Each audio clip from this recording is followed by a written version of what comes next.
Hi, everyone. Judge Andrew Napolitano here for Judging Freedom.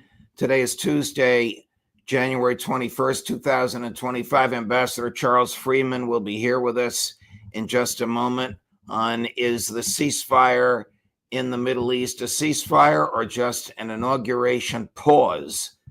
But first, this. We're taught to work hard for 35 to 40 years. Save your money, then live off your savings. Unfortunately, there are too many threats undermining the value of our hard-earned dollars. The Fed's massive money printing machine is shrinking your dollar's value. Just the cost of groceries is absurd. Let me be brutally honest. I think the dollar is on its way to being extinct, not just here, but globally. The BRICS nations, led by Russia and China, threaten to remove the dollar as the world's reserve currency. Central banks have been shifting away from the dollar and into gold. And if we go to central bank digital currency, that will not only destroy the dollar, but we will lose our freedom. We will lose our privacy. They can track anything we do. You need to take care of yourself and your family. So here's what you need to do. Immerse yourself in knowledge and information. The writing is on the wall. Now is the time to consider shifting some of your dollars into gold and silver as your bedrock financial asset. Call my friends at Lear Capital, the leader in precious metals, investing for over 27 years. They help me diversify into gold and silver. They can help you too. Call Lear today at 800-511-4620. 800-511-4620 or go to learjudgenap.com. Ambassador Freeman, welcome here, my dear friend. Thank you for your time, as always. Before the show began, we were speaking in general terms about the incidents that occurred at Secretary of State, former Secretary of State, thanks be to God, Blinken's final press conference. Why do you think he had his thugs throw out Max Blumenthal and Sam Husseini, and in Sam's case, brutally so? Well, there's been a steady evolution in our country, unfortunately, away from the First Amendment. The press is now routinely expected to echo the official narrative on matters and not to challenge those in power. Both Max Blumenthal and Sam Husseini are representatives of the classic journalist tradition of challenging those in power. And this is something that Mr. Blinken is extremely uncomfortable with.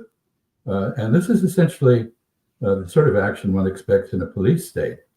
And I would say that yesterday's inauguration did not interrupt the evolution at all toward authoritarian rule in this country, including the oppression of journalists who have the courage to ask uncomfortable questions.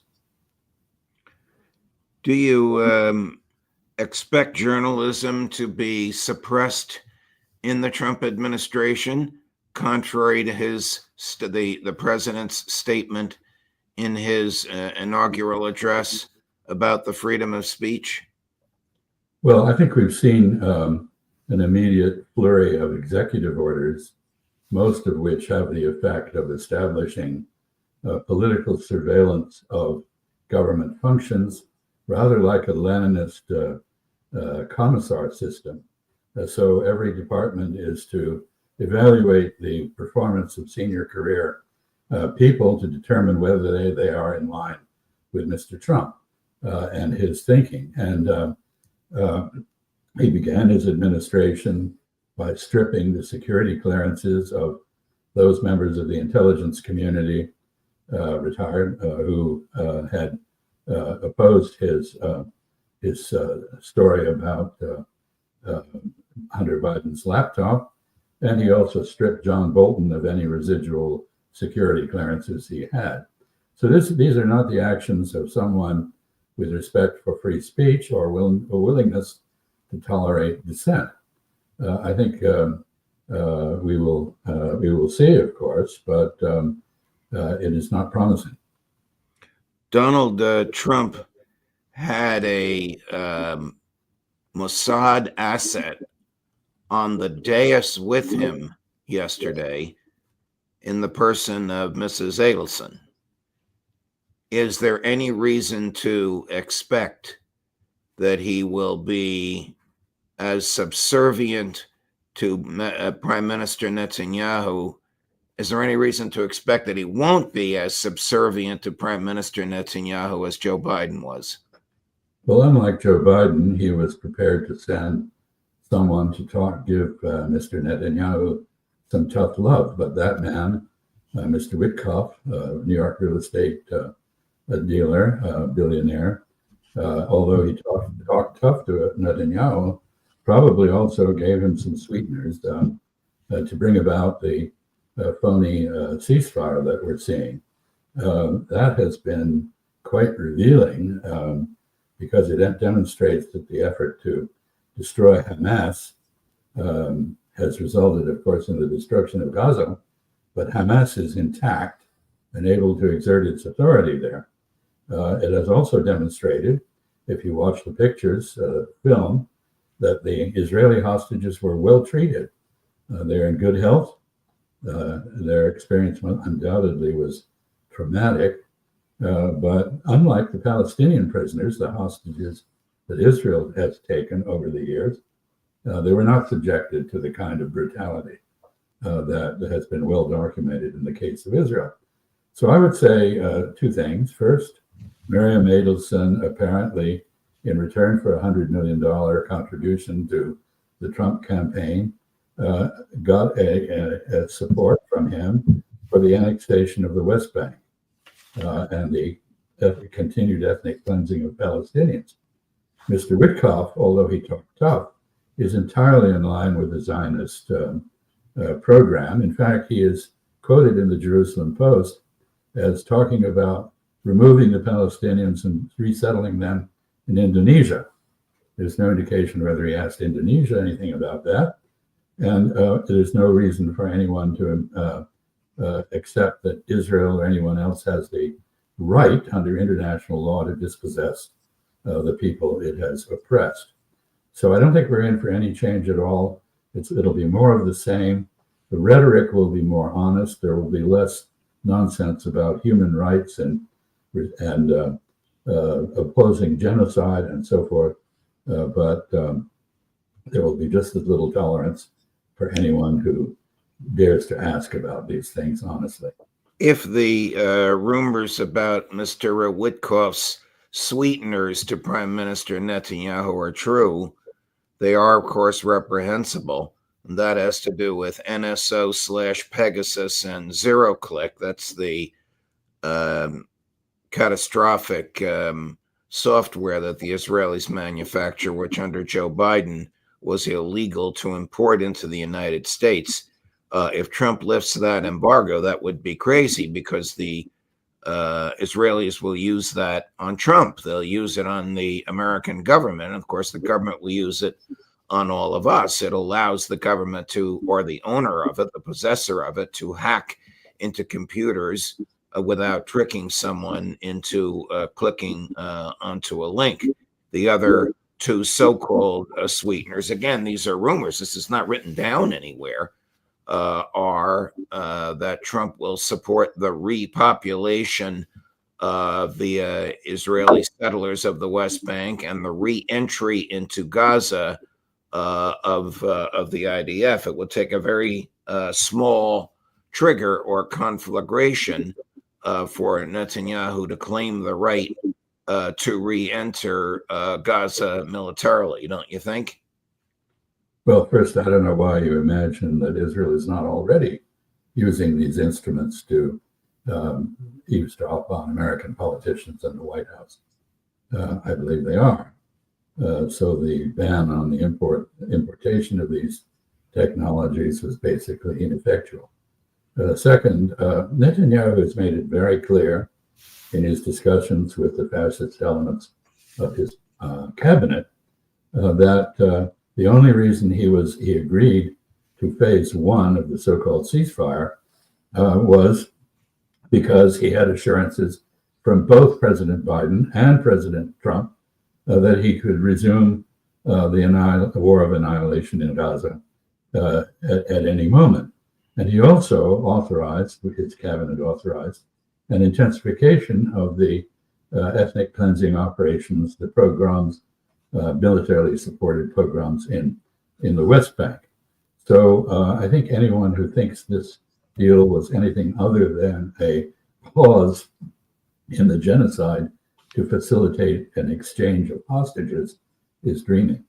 Here's Prime Minister Netanyahu saying just what you summarized. Chris, cut number 5. Towards the next stages of the agreement, we are holding on to some significant assets so that we can bring back all of the hostages, and in order to accomplish all the goals of the war. Both President Trump and President Biden have provided full backing to Israel's right to resume fighting, to resume combat, if Israel reaches the conclusion that the negotiations over the second stage are pointless. I truly appreciate that. I also appreciate the decision of President Trump to lift all the remaining restrictions on the providing of essential munitions and weapons to the State of Israel. If we need to resume combat, we will do so in new ways, and we will do so with tremendous force. He may need to resume combat just to stay in office. Well, I think this is a typical Israeli negotiating pattern.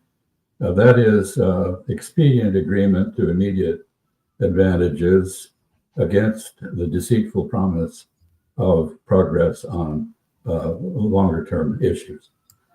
He just said, frankly, phase 2 of this agreement is pointless. In his view, he will find an excuse to resume the fighting. And I note that he referred to an assurance from President Trump, meaning, I assume, through Mr. Witkoff, that any restrictions on the use of 2,000-pound bombs, for example, will be ended, and Israel will have a totally free hand to continue the slaughter. Now, here I want to point out that the way the hostages were released was a dramatic demonstration of the utter failure of the use of force by Israel in Gaza to secure the release of hostages.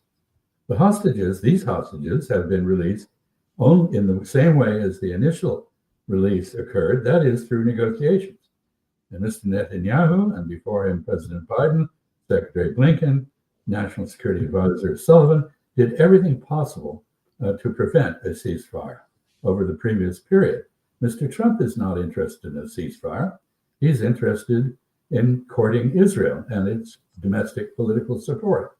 And he probably genuinely believes in the lies that Israel depends upon for its support in the United States. He may actually have an interest beyond that. He may have an interest in the real estate, Ambassador. Here's what he said when asked, do you think the ceasefire will hold? Cut number 7. Confident are you, Mr. President, that you can keep the ceasefire in Gaza and conclude the 3 phases of this deal? I'm not confident. That's not our war, it's their war, but I'm not confident, but I think they're very weakened on the other side. Do you support the 2-state? Gaza, boy, I looked at a picture of Gaza. Gaza is like a massive demolition site. That place it's really got to be rebuilt in a different way. Do you plan to help rebuilding Gaza? I might. You know, Gaza is interesting. It's a phenomenal location. On the sea, the best weather. You know, everything's good. It's like some beautiful things could be done with it, but it's very interesting.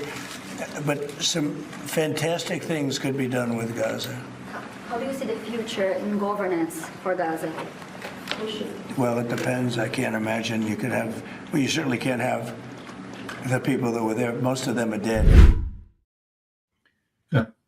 All right. Not sure he knew exactly what he was talking about, but do you think he's interested in developing the property? Well, he, if you recall, when he was talking to North Korea, he was talking the same language, talking about real estate developments in North Korea, resorts and the like. So this is entirely consistent with his approach. There was no evidence at all, by the way, in that statement of any concern about the genocide. about the slaughter of Palestinians, about the right of Palestinians to self-determination. And the underlying assumption appeared to be that Israel would be doing the rebuilding, perhaps with the Trump organization involved in it. So this does not augur well for peace in the Holy Land. Are Israel and Iran actively preparing for war with each other, Ambassador? Yes, they are. We got through the inauguration and the arrival of the new president without the attack by Israel on Iran that many feared, but the danger has not subsided. And one has to imagine that the assurance that Prime Minister Netanyahu cited from Mr. Trump about untrammeled arms sales includes an attack on Iran. Mr. Trump, after all, was the one who pulled the plug on the international control of the Iranian nuclear program in the so-called JCPOA. And he remains implacably hostile to Iran and committed to supporting Israel. So the Iranians, for their part, have been redoubling their production of munitions for use against Israel. And of course, on the 17th of January, 3 days before the inauguration, they signed a comprehensive treaty of cooperation with the Russian Federation. That agreement with Mr. Putin, between Mr. Pezeshkian, the president of Iran, and Mr. Putin, the Russian president, was light on military matters, but it included references to military cooperation. And indeed, that cooperation has been significant. I expect now to see an intensification of technology exchanges between Iran and Russia, not just limited to drones, drone technology, which Iran has supplied to Russia, but extending to many other areas, including air defense, to repair the damage that Israeli attacks on the earlier version of Russian air defense that Iran had inflicted. I guess the inauguration of Donald Trump has reawakened a madman. Here is your favorite member of the United States Senate calling for war on Iran, cut number 4. This war will never end with Hamas in charge of Gaza, Right. politically or militarily. Their days are numbered. And the next question for the world is, what do we do about the Iran nuclear program? That's where we're going to move to next. There's diplomacy. There's a 1 in a trillion chance you'll degrade the Iranian nuclear program through diplomacy. There's a 90% chance you'll degrade it through military action by Israel, supported by the United States. So the next topic I will be engaging in with President Trump is to take this moment in time to decimate the Iran nuclear program because they're so exposed. What does that mean? Help Israel deliver a knockout blow. What does that mean? You're going to urge him to have Israel bomb Iran's facilities that are underground and would require U.S. military support to actually be effective? I'm going to urge the decimation of the Iranian nuclear program. I don't think diplomacy works. This is a religious Nazi regime. They want to destroy the Jewish state. They want to purify Islam and drive us out of the Mideast. It would be like negotiating with Hitler. I am hoping there will be an effort by Israel to decimate the Iran nuclear program supported by the United States. And if we don't do that, it will be a historical mistake. I think he's the madman. Well, this is the way you get a forever war. I would note that the world is not with us on this, Senator Graham notwithstanding. And here I want to refer, if I may, to a different issue, which is the statement in the inaugural address that we're going to take back the Panama Canal. That is a statement of not just indifference to international law and practice or to diplomacy, but of contempt for both. The Panama Canal is governed by 2 treaties signed by the United States and the government of Panama. The first of those 2 reserves the right to the United States to intervene if the canal is administered in a discriminatory fashion. Mr. Trump charges that it is. I'll come back to that. The second treaty gives the control of the Panama Canal and its administration to the government of Panama irrevocably. So Mr. Trump charges that the Chinese are running the Panama Canal. This is just as credible as his theory that people in Springfield, Ohio are eating dogs, cats, and other pets, and it comes from the same source. There are 2 ports out of 5 on either end of the Panama Canal, which are operated by a privately owned Hong Kong company, Hutchison Whampoa, and very efficiently. And the Chinese, in fact, are building a bridge over the canal for $1 billion and putting money into improving the canal. We are not. The charge that we are being discriminated against by Panama has been roundly refuted by the Panamanians and has no basis whatsoever in fact. So this is another delusional fantasy foreign policy. I have no doubt Mr. Graham, Senator Graham, supports it, but it is a potential catastrophe. Among other things, it will set all of Latin America against us. It gives the Chinese exactly the sort of demonstration of American imperialism that they love to exploit for their own purposes. And it is, as foreign policy, it is little short of insane. What about Graham's advice to the president that we should bomb Iran? They don't have a nuclear weapon, do they? All of the intelligence agencies have repeatedly investigated this, including Mossad in Israel, including the CIA, including others in the Western collective, and found that Iran has not made a decision to build a nuclear bomb. It has the fissile material available for rapid re-enrichment to build probably 4 bombs. Whether it has the technology to mount those bombs on ballistic missiles or not is uncertain. But it does not have a bomb. By threatening Iran in this way, you provide hardliners in Iran with all of the incentive they could hope for to get the leadership to overcome its religious scruples and build a bomb. So this is entirely counterproductive approach, unless you imagine, contrary to what experts inform us is the case, that somehow an Israeli attack backed by the United States could eliminate Iran's nuclear capabilities. Those capabilities reside in 2 places. One is in the heads of Iranian scientists and engineers who exist in large numbers and who would not be obliterated by an attack. And second, deep underground in concealed facilities. Israel and the United States may well know where those facilities are and may be able to damage them, but we cannot hope to eliminate the Iranian nuclear program. An attack on Iran would galvanize Iran into developing a nuclear weapon and probably retaliating with it. Ambassador, thank you very much for your time, my dear friend. All the best. And I hope we can see you again next week. Thanks. Keep up the good work. Thank you.